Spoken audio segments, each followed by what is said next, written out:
ایک شخص پہاڑ جتنی نیکیاں لے کے وہ بھی خوش ہو رہا ہوگا کہ بہت کچھ ہے میرے پاس، لیکن جب حساب کتاب شروع ہو تو پتا چلے گا اتنا لوگوں پہ ظلم ڈھایا ہوا ہے کیونکہ وہ تو سارا انہی کے پاس چلا گیا. اب وہ تول کے اوپر کیا آئے گا؟ کیونکہ دنیا میں کیا ہے، جس کی لاٹھی اس کی بھینس، جو ذرا طاقتور ہے، جس کے پاس زیادہ زور ہے، وہ دوسرے کو دبانے کی کوشش کرتا ہے، دوسرے کا حق مارنے کی کوشش کرتا ہے. قیامت کے دن حساب بڑا باریک ہے.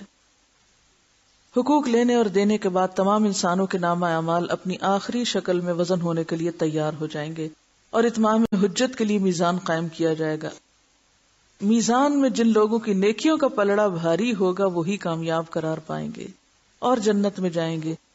جن کی برائیوں کے پلڑے بھاری ہوں گے وہ سب جہنم میں جائیں گے.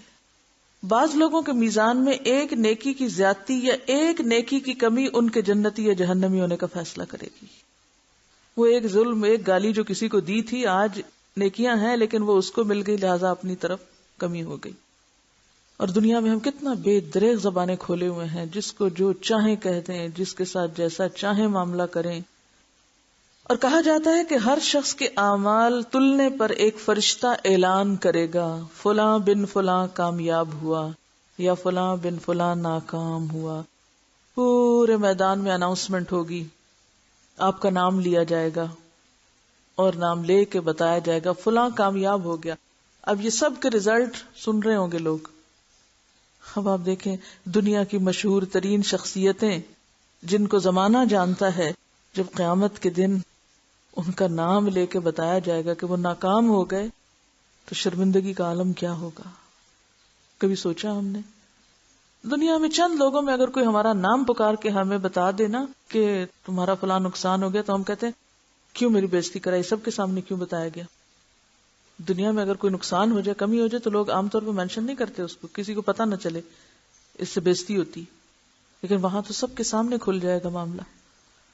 لوگوں کے نامہ اعمال کا وزن ان کے ایمان اور عقیدے کے مطابق ہوگا، وہ نیتیں اور وہ سب بھی بیچ میں شامل ہوں گی.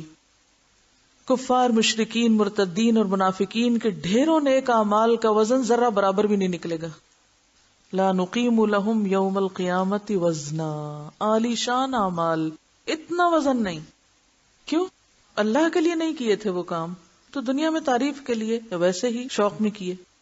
میزان ان 3 جگہوں میں سے ایک ہے جن کے بارے میں اللہ کے رسول صلی اللہ علیہ وسلم نے فرمایا وہاں کوئی آدمی کسی کو یاد نہیں کرے گا. جب نیکیاں اور بدیاں تل رہی ہوں گی نا، کوئی کسی کو یاد نہیں کرے گا، نہ اس کی مدد کرے گا، نہ اس کے کام آئے گا.